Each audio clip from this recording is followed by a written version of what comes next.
So let's go ahead and get started this morning. I appreciate y'all joining the last couple weeks, or if this is your first week, welcome. And really, what we went over the first week was how do we log into the system, how do we create our account, and really our basic getting growers and stuff into the system. Last week we looked at how we mapped our farms, our fields, and we created plantings. But really, what we have to look at is what do we do with those fields once we have them? That's our baseline, is our boundaries, is getting boundaries and making sure we get accurate boundaries. So today we're going to look at creating what we call target events and how we go through our soil sampling process on our mobile devices. So if y'all got any questions, just feel free to stop me and ask as we go along. But if not, we're going to go ahead and get going with creating target events on our desktop. So what that is, that's dropping points on a specific area in the field, or so we can go in and we can pull samples from those areas. So if you remember last time, when we log into the system and we go to Profile and Data Browser, we bring up our side toolbar here, and you work your way down to your grower. We click on you got your location. You work your way down to the grower you're going to work with, and from here we're going to work our way down to a farm we want to work with. So I'm gonna focus on this home farm right here under my test location. From there, again, we're under Profile and Data Browser. This time we're going to move over and out of this Profile and Data Browser section, and we're going to move over to Field Data. From here, we're going to go from Field Data. We have several different options. We're going to select Target Events. Hang on one second, guys. All right, so I've muted everybody because we got getting some background feed noise. Just if you got a question, just unmute yourself and speak up. So once we get going here, again, we're under Field Data and Target Events. And we're on our farm. Bottom right-hand corner, we can select New Target Event.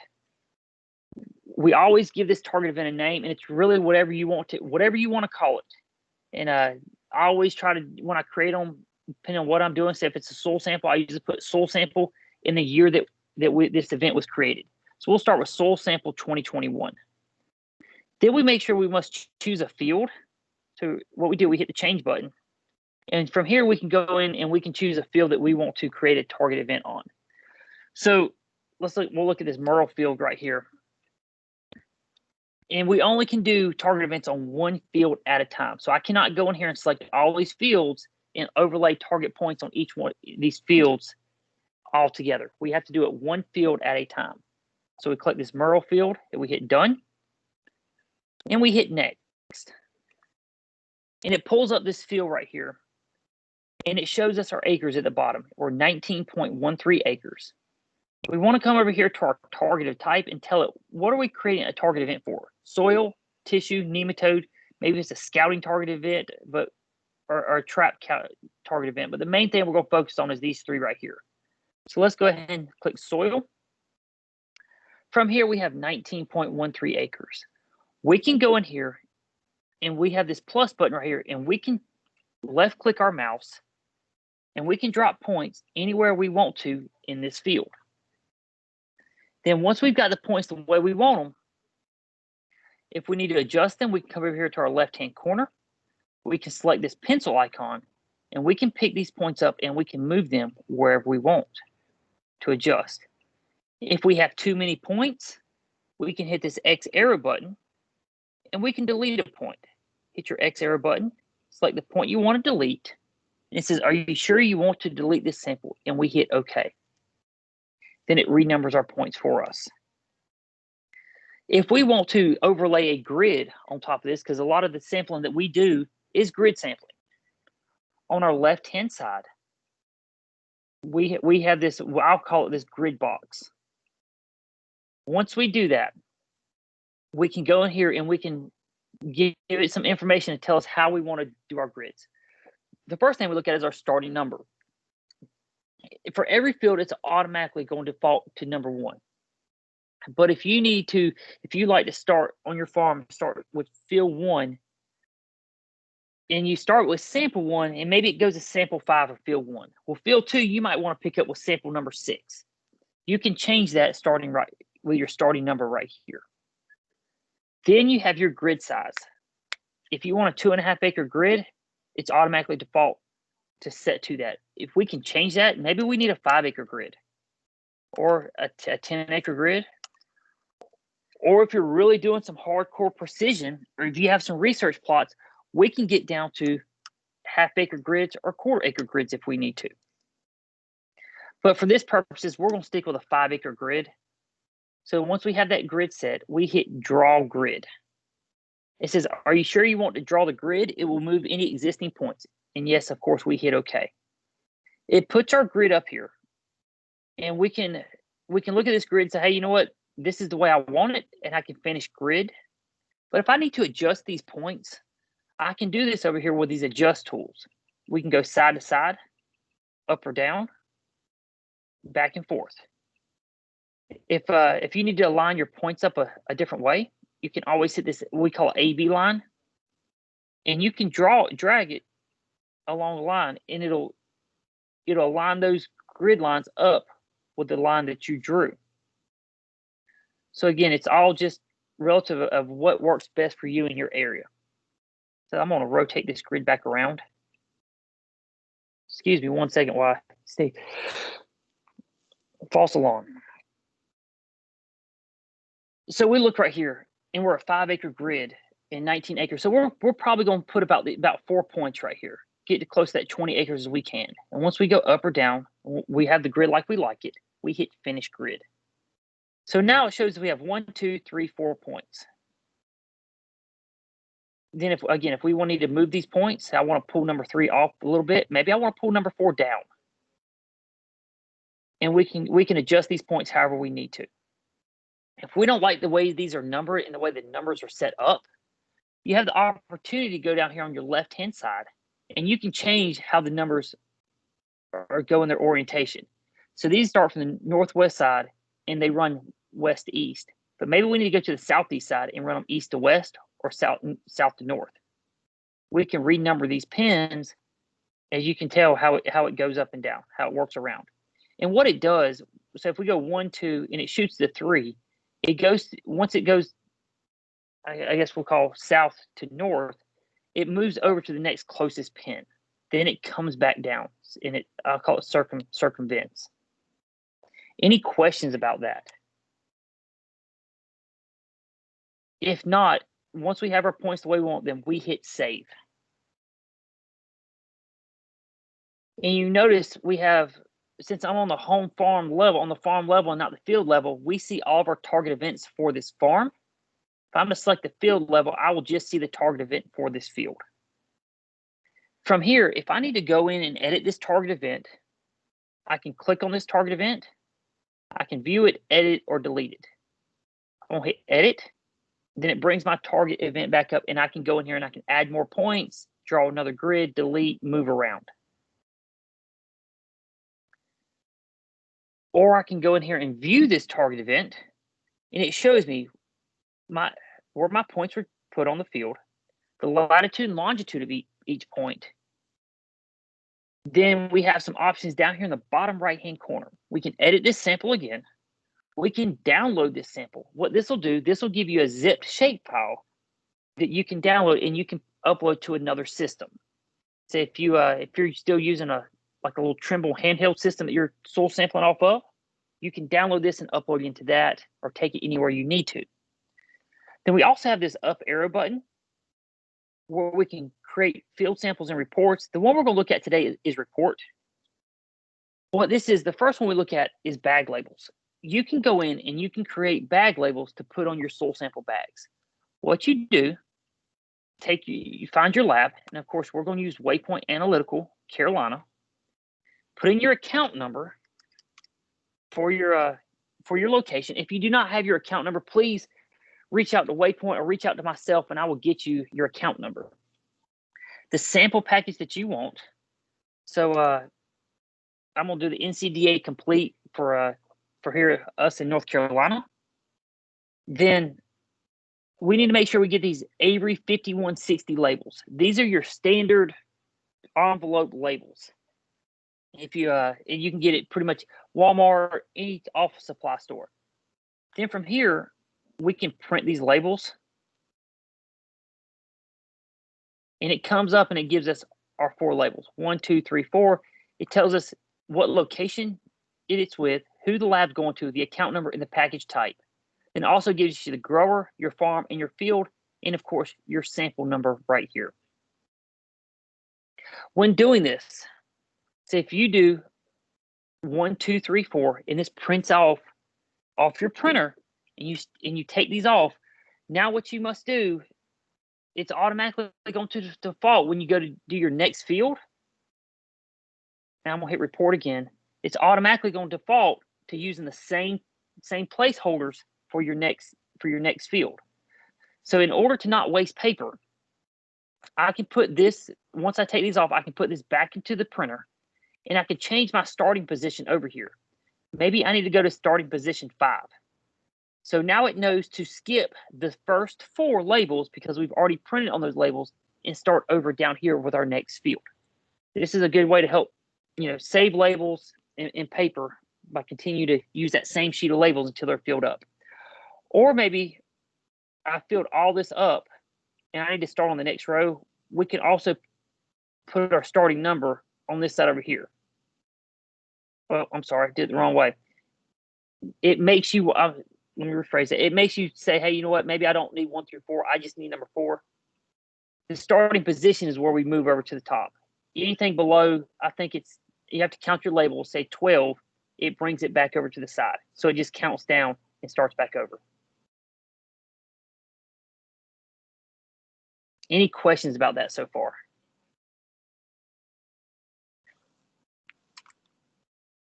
And here's what it'll look like. It'll just start your page down here.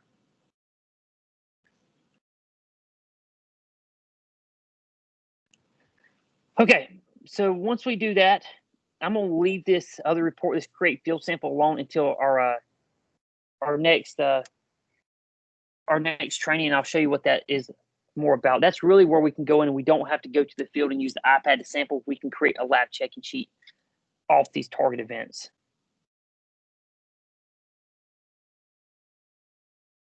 Guys, before I switch to the desktop, is there any questions about creating target events? We'll get into more target events next week when we're talking about creating zones and putting points on those zones. But what I'm going to do real quick, I'm going to stop sharing my screen while I switch over to my iPad and get that set up. So bear with me for about 30, 45 seconds.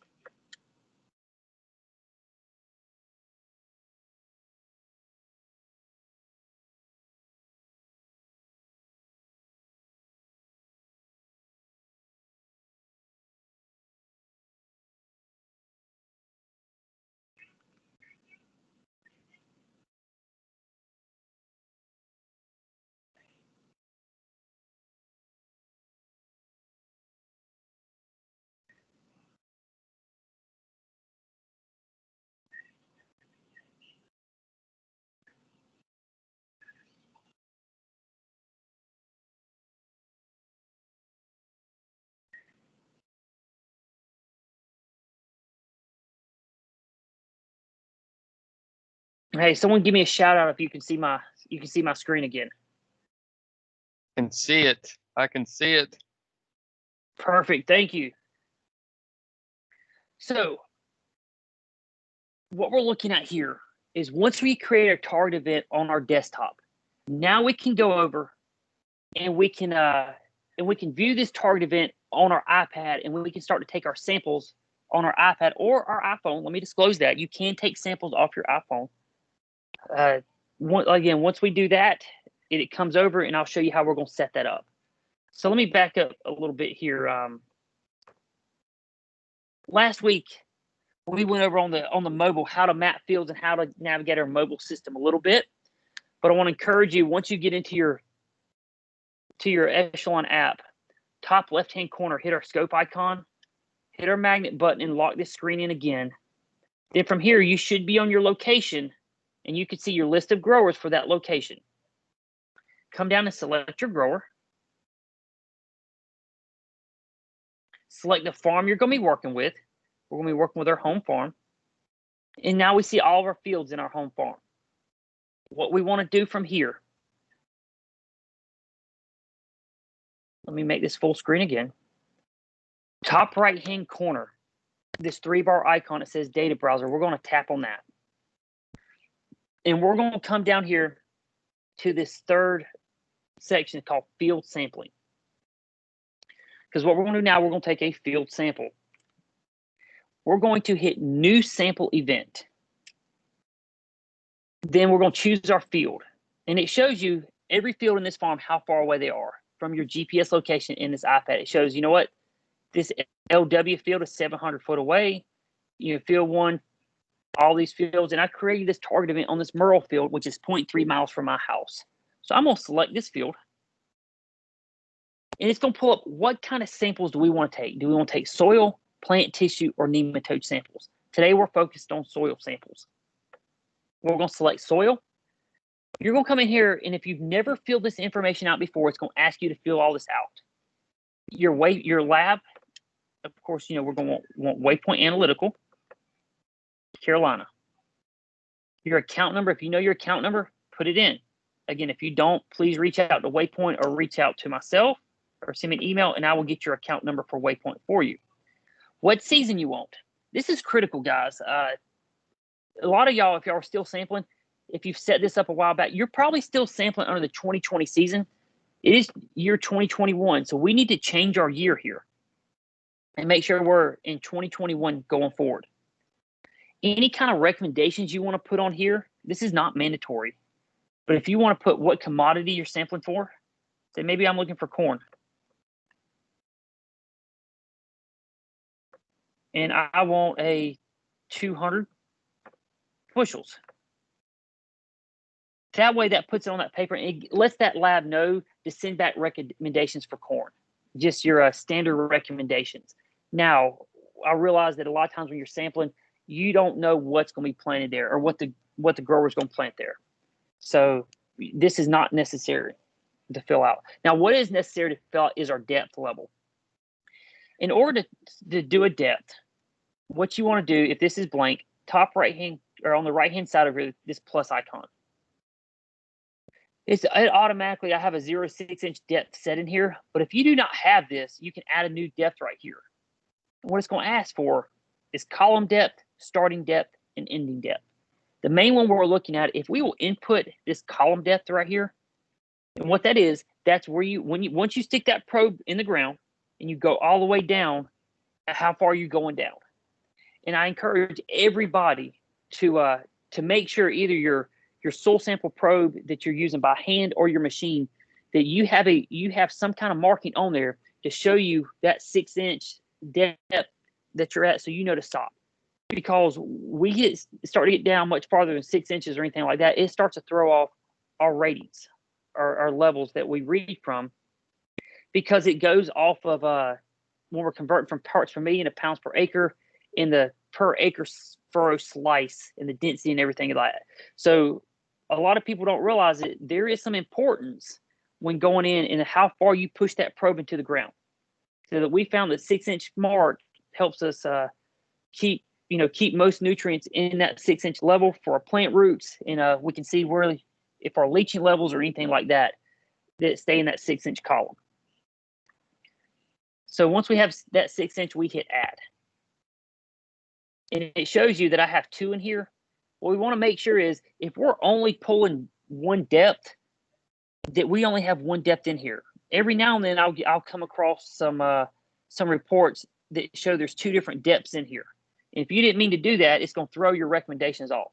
So make sure that you only have one depth in here if you're only pulling one depth. Now, if you're pulling a 0 to 6 inch core, then you're going beside it and you're pulling an 8 or 10 inch core, then you can have 2 depths. We've got to know that going forward. Then from down here, here's what tricks a lot of people up. They get to this page right here, this part right here, and they try to hit next, and it won't let them go. That's because if you take your mouse or your finger and you'll scroll up, we've got to make sure we have a package in here. And we click that over here. And these are all of waypoint packages. And again, if you're in North Carolina, most likely you run the NCDA complete package. Now South Carolina, y'all might run a basic 4, basic 2, or a Mail It 1 package. It's really all depending on your location and what you're looking for. But for today's purpose, we're going to stick with the NCDA complete package. Then from here, we hit the next button. And what we look at is we have a sample method and we have sample mode. So let's look at sample method first. First, we have point, zone, or composite. So the point is checked. What is that saying is you're going out and you're taking a soil sample at a particular point in the field. The next one under here is zone, is saying, hey, you know what? I'm going out and I'm taking several cores inside of a zone that we've created for this field. Or we have composite samples. What that's saying is I've got a big field. I'm really not doing precision sampling on here, but I still want to know where I take my cores from. And when you can do a composite sample and you're going, once you take each of those cores, you're going to put it in one bag and send that bag off for the whole field. Then from here, we have a sample mode. And we'll go back and look at each one of these. The first one is grid. And what that is, that's where you can overlay your grid using your iPad. That if you go out and you didn't create a target event firsthand on the desktop, or beforehand on the desktop, you can still do that on the iPad using a grid method. Then we have target, which is where we went on the desktop and we created those points for the people who are sampling to go out and sample. Finally, we have freehand, where that's saying is, you know what? I'm not doing any of these. I'm just going to let this GPS follow me around the field, and wherever I pull samples, I can mark it. So let's go back and let's look at this middle one first, since we've already created target event, and we can select target event. If it is grayed out, that means your target event did not come back over from your desktop. And I will show you how to bring that over here in a second. So let's we select target event, point target event, and we hit next. From here, we need to select the soil sample or the target event that we've created. If we have multiple target events in here, it'll show us that. We just want the one we want a soil sample off of. Now what that does from here, that comes up and that brings our points. Let me zoom out just a little bit. And what we can do from here is now we have our points on our field and we can start to sample. But there's a couple things that we need to look at. Maybe if you get to this field and you're looking around and say, you know what, I can't sample at this point right here. I need to move this point. Before you start your collection, you can take your finger and you can hold down and you can pick this point up and you can move it wherever you need to. If you need to, again, just pick it up, move it. I don't think we can add any points from this part right here, but I'll show you how to add points to it here in a second. We have some tools over on our right-hand side. The first one is this, we'll call it the accordion icon. It lets you change your map and satellite views. So we default to Esri, but we have Google and Apple. Then from here, we have this this target or bullseye. It also pulls up any other target events. So if you have multiple target events here, you can switch in between these target events in this section of the system. Then we have this settings wheel cog. And what that is showing is, hey, how do I want to do this? We want to show our numbers. So what that does, if we don't have our numbers shown, it just shows us points in the field. We want to use starting number, 1, 2, 3, 4, or we can change where we want to start. If we don't want to start at number 1, we can change where we want to start from. From here, once we have everything set here like we like it, we hit start collection. And what it's showing me is it's trying to pull me to point 1. And it shows I'm 1,500 foot away from my point 1. Let me move this up. And once we hit our start collection, we have some other options. Again, we can change our satellite. We have a different settings options. First one is we can show our visuals. I'm gonna turn that on and I'll show you what that means here in a second. We can start sampling from our nearest point, where it's always gonna pull us to the nearest point after we hit mark sample, or we can make sure we can set it on lowest number. So it goes in order of the numbers that we have. And again, and you can keep your map centered or focused if you'd like that. Then the information button, it just shows you, hey, we're at waypoint, we're at a 6-inch depth. So I turned on this show visuals, and this is all preference of what you like. So what that's doing, it's showing me I'm at my house right now, or where my GPS is. Down here, and this field's over here across the road, across the path. Really what it's showing me, where my iPad's sitting right now, it's saying I need to turn left where I'm sitting to get to this point. And once you start to go to this point and you start to make these corrections, this red area right here will start to hone in and it'll start to change colors. It'll go from red to orange to yellow to green when you're getting right there close to it. So again, this just gives you some directions and it helps you keep your bearings while you're sampling. It's really strictly preference. But I'm gonna turn this off so we can view this map a little better while we're doing our training. So what I do, again, you can see my GPS down here. Once you drive into this field and you pull up to this point, you'll see point number 1 here.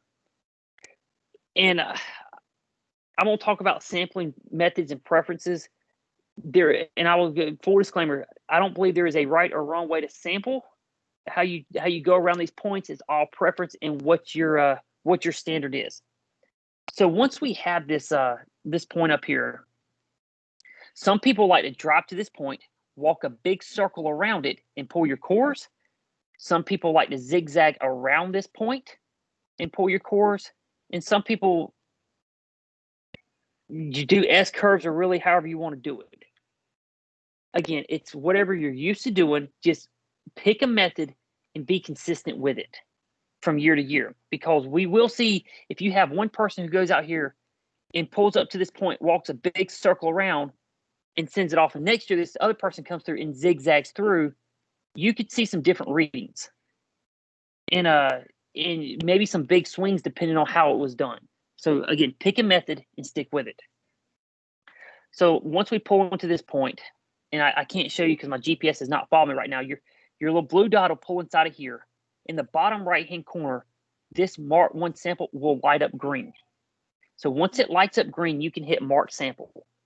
But since I'm not inside this point, it's going to stay gray, but I'm still going to hit Mark Sample. What it's going to do, it's just going to give me one extra step and saying, hey, how do you want to mark this sample? Do you want to do it at your current location of where you are right now? Or do you want to do it at the planned location of where you dropped your point originally? We're going to hit planned location and we're going to hit Mark Sample. And again, it's asking you make sure you're on sample 1. And if you need to change that sample number, you can. So now it pulls me to sample number 2. So what we'll do, we'll drive. Justin, could I buddy? Yes, Justin. sir. Okay, so sometimes, as long as you're outside that circle, you can, say you got a mud hole. I mean, you go in the field, you got a mud hole. You can mark that. Yeah, you can change where that thing is marked. You can change the number. But once you pull in that circle, it gets hard to change it, correct? Well, yeah, I mean, once you hit this mark sample, and once you complete marking that sample, we can't change it. We have to go. We have to go on the back side and change it. Before you get to that circle, you got several options that you can do a little maneuvering there, so to speak. Change the sample number or move the sample point. But once you pull in that circle and it turns green, it's going to get tough for your options. Correct? That's correct, because it's acting like you're inside this circle and it's going to mark that point where it is. Period. So right. Just a little footnote. Okay. If you're more flex, if you got a problem at home. So what Milton's saying is if you get number 2 and there's a big mud hole right here and you can't get to there, maybe you want to come over here to this side and pull your samples in a big area over here. Then you can mark your sample. Then you can move that to your current location and it'll move that sample to where you are. But it's not going to let me do that because I'm outside of sample boundary. Again, let's hit mark sample. Let's zoom back in. At planned location. And I'm just going to walk through these and just go ahead and mark all these samples and complete this sample event because I've got a couple other things I need to show you. And so once you're done the last sample at planned location, It's going to say, hey, are you finished sampling? It says all samples have been marked. You can hit yes or no. If you hit yes, it's going to bring you out of the system. If not, you can hit no. And from there, it'll let you go in. If you need to add more points, you can. But for this segment, we're going to hit yes. And what it's going to do is going to say, hey, it's successfully completed. We can display our lab check-in sheet now, or we can hit OK and come back to it later. I'm going to hit OK, and I'll show you your lab check-in sheets here in a little bit. So once we've done this field, we can go back on our home farm, and it shows us that we have soil sample, point method, and it's finished. It has been completed. If it says waiting or anything different, you can check on it, and you can resume or you can send it through. But again, just bear with me, and I'll show you what that looks like. So let's go ahead and hit new sample event, and let's go back to let's choose another field. Let's choose this LW field right here. We're going to hit soil. And one thing about it is once you fill all this information out the first time, it sticks. And so until you change it somewhere in, again, it's always going to pull up the same information. From here, we have point, zone, composite. Again, we're going to stick with point. But this time, we're going to create a grid. And I'm going to hit next. And it shows you this field. I have 2 points in this field. Well, I don't know what this grid size is yet, so I'm going to come over here to my options. Again, my first one's just going to show me my map options. My second one is going to show me my grid sizes. It's showing I'm on 2.5 acre grids. I can change that to 5 or 10 acre grids if I need to.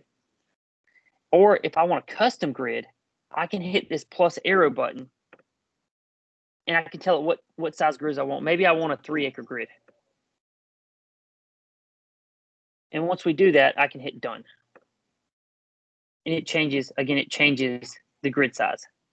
So once I have my grid size there and my grid, everything's set, I have the settings option to show your starting numbers again. I can edit this grid in the bottom left-hand corner. What that does, that puts several grids over the top of this field, and you can take your fingers and you can move up or down and position these points any way you want, and you can turn them any way you want. For this purpose, I'm just going to keep it fairly simple, and we're going to peg it right here. Once we're done editing our grid, bottom left-hand corner, we hit done. And we see samples 1 and 2. From here, we can start our collection. I'm going to hit start collection. And now it's taking me to sample 1 and sample 2. So before I finish this grid, maybe I've done this and I've had something come up and I need to save this draft and come back to it later. I can hit save draft here. And it's going to show me, pull me back out to my farm level, show me, hey, 2021 122. It said the first one says finished, the second one says in progress. And it shows you, hey, what season, who created it, the farm, the field, if you take your finger and you slide over. So maybe we have to go somewhere and we come back to this sample and we save the draft. We can click on the sample in progress. We can resume our sample or we can delete our event. So let's go ahead and resume the sample. Again, we pull up to this area here. And of course, my GPS is going to keep trying to throw me back. Let's just pull out and put it right here. Okay, so gotta love technology.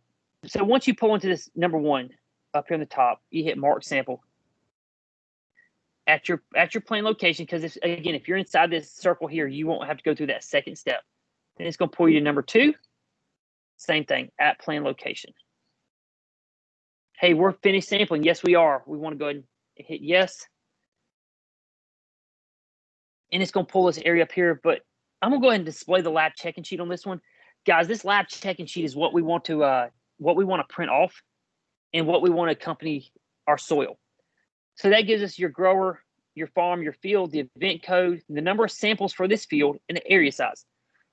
This QR code that the lab can scan to help track your samples as they're going through the soil sampling or the analysis process. And this is the QR code they use to upload it back into the Waypoint system. So it shows us, who's it sampled by, our packages, any recommendations, and the number of samples we have. We can send this from right here. we can send this back to the office. We can send it really anywhere you need to. And we hit done. Now, what I like to do, so I'm not every time I get done sampling a field, having to print off a lab checking sheet or email a lab checking sheet back to the office or wherever I've got to send it to. I like to wait till I'm done with that farm or done sampling for the day. Then I can come in here on that farm and I can see everything that I've completed for the day. And I can hit check-in sheet. And it lets me choose the fields I want to send check-in sheets for. So now I can hit submit. And it's going to email me one check-in sheet or one email with all my check-in sheets. So I don't have, again, several different emails with individual check-in sheets. So let me go back and hit new one more time because we were talking about earlier. Let's see what time I've got. Yeah, we're good. We're doing good on time. We're looking at another field. Let's look at this this Barnhill field. Again, we're going to hit soil. If we look at, I don't have a target event for here, so this would be a good example. So if you create a target event on the desktop and you come over here and this target event has not come over yet, a couple different options you can do. First, we need to back out of everything and come over here to our top right-hand corner where it says field sample events. We need to come down to our cloud that says connected and make sure it says connected. And we need to hit sync now. And what that'll do, that should pull that target event over from the desktop to your iPad if you're not seeing it. If that still does not happen, you're most likely going to need to reset your user and go from there. Then that'll mainly force everything to come over. The sync should automatically send it over, but sometimes it will get hung up in the queue, as we call it. Okay, another new sample. Let's go back to this LW field here. We're going to click soil again. Again, all this is set, stays the same. But this time we're going to look at a zone sample. We looked at point samples from here on out, but now we're going to look at a zone sample. We're going to take zone. Then we can overlay a target event on top of this zone because a lot of times you'll come in, you'll create your zones, and then you'll put points on top of that zone. Or we can do freehand where it let us just go through the area and sample. So I'm going to select target and we'll hit next. And bear with me, I don't know how this is going to go out because this is a bunch of boundaries. Okay, yeah, there's a bunch of zones here. But what it's showing is I've got 30, 35A, 38A different samples here for this target event that I've created on this field. But pretty much what you do, you'll start collection, then you can go, it's going to pull you to your first zone. Your first zone is this little small yellow zone. And there's a ton of zones in here. This is probably a bad zone to pick. But you pull up to this zone. Once you mark your course, you can pull up and mark it where you took your course from. But once you're done with this zone, you just hit mark zone. And it's going to take you to your next zone. And it's going to work your way through this system until you're completed your zones. Then it's going to say, hey, you know what? All zones are complete. Are you finished? And you say yes. And really the best one to look at is when we're doing soil type is how we look at zones. And bear with me one more time while I think this one probably has a better zone on it. Yeah, let's do freehand. Okay, so here's one. These are the three soil types in this field right here behind my house. So what it's showing is, hey, I've got this zone here, this start collection. And now since I'm doing it freehand, I literally can drive into this zone. I can mark my cores wherever I go. And once I'm done marking my cores, I hit mark zone. What that does, that completes that zone for me. And all those cores we took throughout this whole thing, we put into one bag of soil. And that soil gets analyzed through this for this whole zone. All those cores. Then it moves us to zone 2. And we do the same thing. We pull our course through this zone. Doesn't matter how many cores, I would say, need to at least pull 10 to 15 cores in these zones. Don't go pull 100 cores and put in 2 or 3 different bags because it's all going to get analyzed as one bag of soil, and Waypoint's only going to use enough to fill their tray with. So just get a good representation of 10 to 15 cores throughout this whole zone. Then again, once we're done with our zones, marked our cores. No, it has me. Yes. And it says we're finished sampling.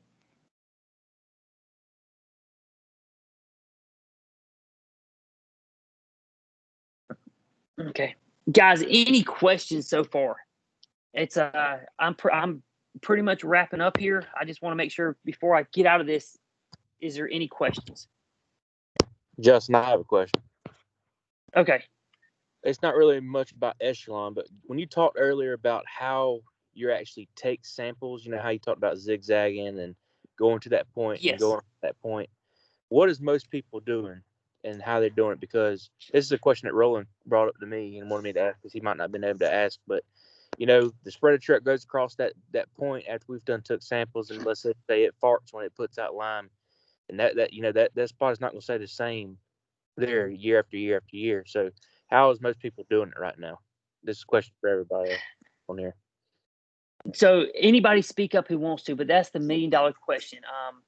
Milton, are you there? So, I sure I'll am. send I sure am. we'll go back and we'll send the email we sent out a couple months ago about this. Spent a lot of time trying to give direction on this. That's the cleaner way to do it. Let's send everybody on board that little paper that we all wrote up on that, and that'll kind of clarify things, I think, easier. I will make one comment about, you got to, just mentioned it earlier, you've got to get, each sampler's got to do a routine of how he's pulling these cores or points. He's got to do it off of that marked sample area in the same routine year after year. If you're doing around it, or you're doing 5 points off the four wheeler, or 6 points off the four wheeler, so many feet away from the four wheeler, or you're doing zigzag, you've got to maintain that point. And the one more thing I will mention that Roland and I had many discussions over is, if you got some rows out there and you've done some starter work, you probably need to get at least one core near that starter, that cotton row or that corn row. Because a lot of times, for the sake of not getting trash in the core, most people tend to pull the cores near the middle, but don't get hung up in pulling all the cores near the middle. You need to be using some, I call it just some common general sense of what that you're trying to represent, that field. So you got to pick up all areas of the field, not just the middle every time. There's one little footnote I will make. That's right. Yeah. So, and Justin, can I add something? Yes, please do, Mr. Rowland. The point that Ryan's asking, or that I struggle with, is if we're doing, for example, 5-acre grids, and you go to that one point and you circle around that point, in my opinion, and I could very well be wrong, we aren't taking 5-acre grids. We're taking a grid of whatever that point is. What we tried to do, and this may be wrong, is when we go into that 5-acre grid, we zigzag or we circle around that entire 5-acre grid and take points or take cores to get a good representative sample, if you will, at least what we think is a good representative sample of that entire 5-acre grid. And that's why I want to know what people are doing and what people's opinion is, because it takes more time to do it that way. It's a whole lot quicker to go to that one point, circle around, and roll on to the next point. And I guess within some reason, you can get a consistent result year after year from doing it that way. But I don't know if you're getting a representative sample of what that 5-acre grid is. So that was my question, if that was a question. Yes, that's a great question. Go ahead, Milton. No. Go ahead. You go first. So you're exactly right. So, and we've had discussion upon discussion on this. There's a guy that used to work for us, Mr. Hank Cherry, up in Belhaven, North Carolina. He was a big proponent of going to that point, getting out of the circle and walk around, because he's saying when Dr. Malik created this algorithm of his stuff for Malik 3, he said he pulled off the way his algorithm read, it pulled off a certain small area of concentration and extrapolated out to the next point. But with that being said, our guys, I'm pretty sure if Eli's on this call, he does like you do, Mr. Rowland. Them 5-acre grids, he zigzags throughout to get a representative sample. But we can't get a straight answer from the university or anything like that on this, on a ruling on this. So that's why we just we say, hey, just pick a method and stick with it, because I don't know if there's really one right or one wrong way. And we'll send that paper out to the group here later today on with Dr. Park helped us come up with this. We talked to several people in the field, Milton, and we all helped establish this. We'll call it protocol. Guideline. How to pull your sample. Guideline. But Roland, you're 100%. Number one factor I always tell people, you got to get your comfort zone and get your routine. Whatever you're doing in that field, whatever you start with, stay with. I will put one factor in, Mr. Roland, is that, look at the soil type. If that zone or that area is all one soil type, then you may be able to pull back in closer to that rig. But number one, we got to be able to defend your soil sampling procedure. That's critical to me, and your comfort zone. So whatever you're doing that you're happy with and can defend and rationalize in your own mind, go for it, Roland. Okay. No, Hey, last thing. If you're pulling a bunch of coals now, keep in mind that bag has got a full line. So you pull a bunch of coals on that zigzag. Don't fill that bag over that line full, because anything over that full, if you haven't pre-mixed it up, and I encourage you to pre-mix it up thoroughly if you're going to be over that full line, because that lab is going to dump it in that tray and the excess is going to get thrown away. And that's very, very important. So if you got more soil in that bag over the full line, make sure it's been pre-mixed up and just fill to that full, and then you put enough in there after it's mixed up to come to that full line, because anything over that full line could get discarded at any lab. Just want to make sure everybody's aware of that one point. Correct. Hey, Austin, I saw you had your hand up, bud. Do you have something? Hey, Justin, can you hear me? Yes, sir. Yes, sir. I've got you. We felt the same way, kind of like what Roland and Ryan were talking about. When we felt like it on a 5-acre grid, if you were just circling that point, you really weren't doing the grower any justice in this field. You were just kind of giving him a general average, so to speak, around that point.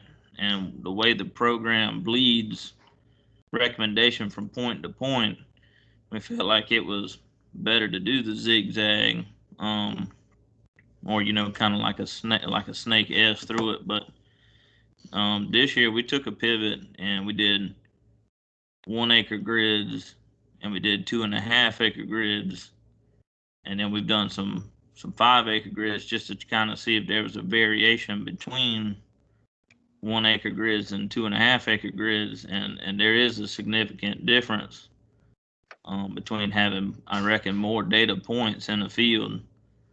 Have y'all ever ran into that where which way is the best way? Go, Justin. Go. Well, I'll even tell you this. I think Eli, if you're on here, you can speak up. But even the guy who works in our division doing soil samples, he snakes through, or he zigzags through. But I realize that, far as economically and time consideration, if you're on a 4-wheeler with a hand probe, it's a lot more time consuming, and it's a lot more it becomes a lot more expensive for paying somebody on a 4-wheeler with a hand probe to zigzag through like that, where they can get off.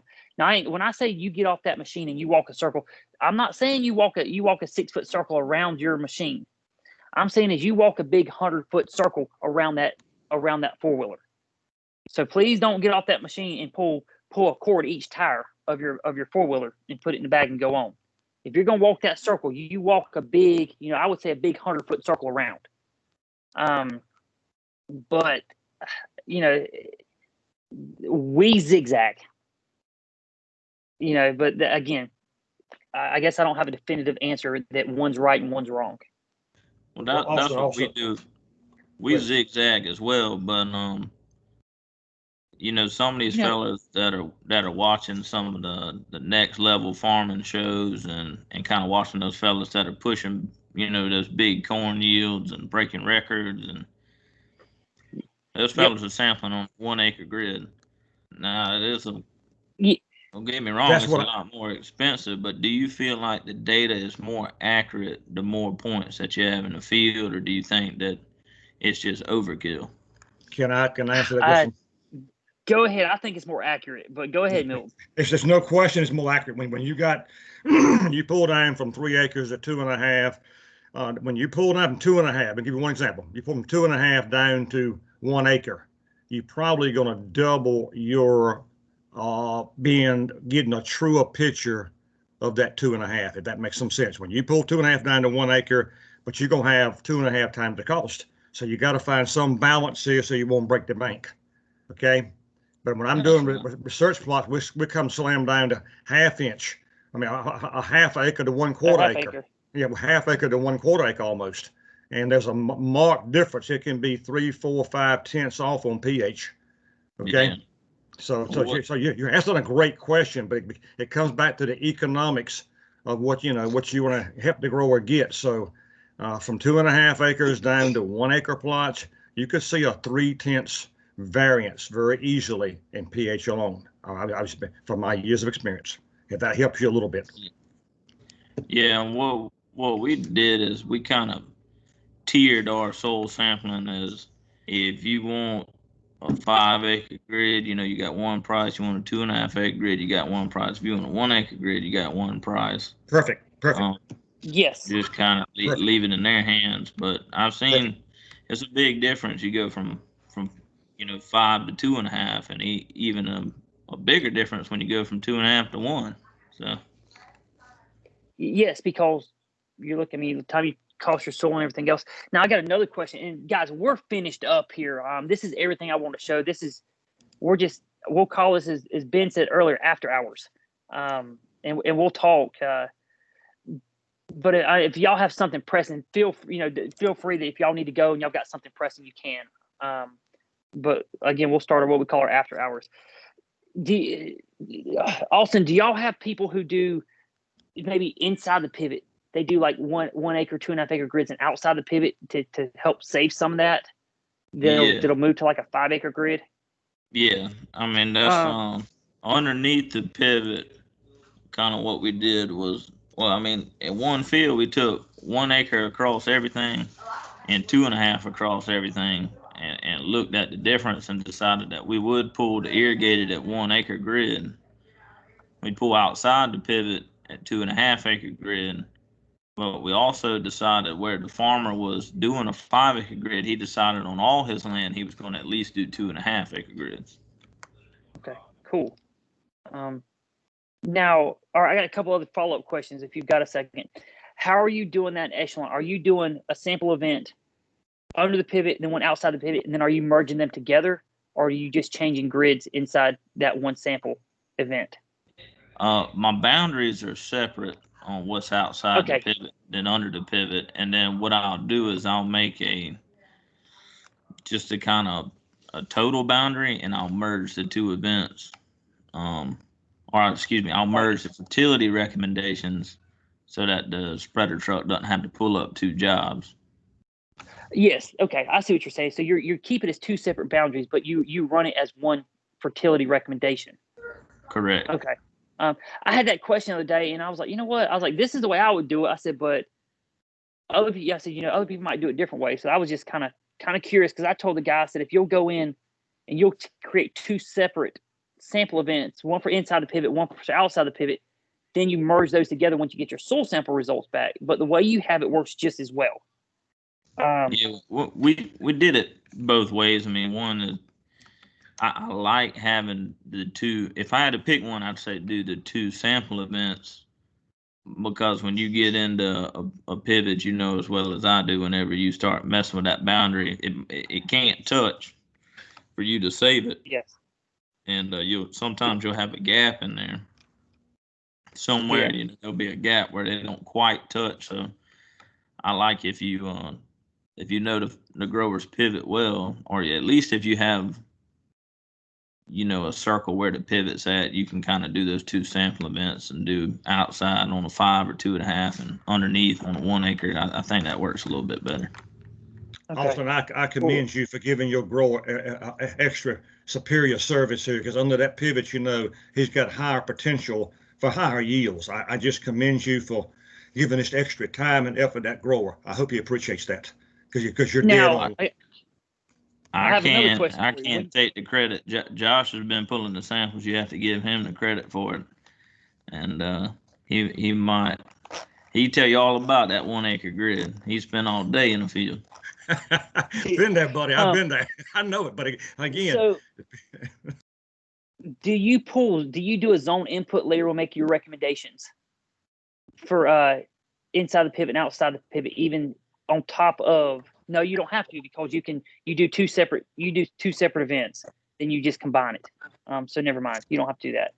All right, next question I have, and since we're all, hang on, let me stop this recording real quick, because this next question has about pricing. So